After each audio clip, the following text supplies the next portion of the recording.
જય દ્વારકાધીશ મિત્રો, આજ સવારના આપણે શું કહે નીકળી ગયા હતા નાહી ધોઈને કારખાના તરફ ને આજ તો આપણા આદિપુર ગામમાં થતી હતી રેલી જોઈને બહુ મજા જ આવી ગઈ. કેમ કે હું કહે એનસીસીની રેલી હતી ને આ રેલીમાં હું પહેલે ઊભો રહેલો છું ને તે પછી હું કહે કારખાને પહોંચીને અમે જોયું ચાય આવી ગઈ હતી. ચાય બધા મિસ્ત્રી પીતા હતા રહ્યા ને તે પછી અમે કાઢ્યા પતરા ને તે પછી અમે હું કહે લંચ ટાઈમ પછી અમે ઉઠીને સૂઈને ઉઠી ગયા છીએ ને તે પછી વળી 3 વાગે હું કહે ચા આવવાનો ટાઈમ થઈ ગયો હતો પણ ચા આવી નથી.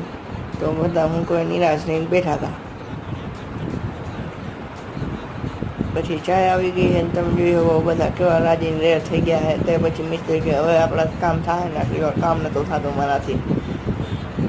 આમ ઘા ફિટ કરવા માંડી ગયો ને તમે જોઈ શકો ને તે પછી મારી 6 વાગે થઈ ગઈ છૂટી હાલના. જય દ્વારકાધીશ.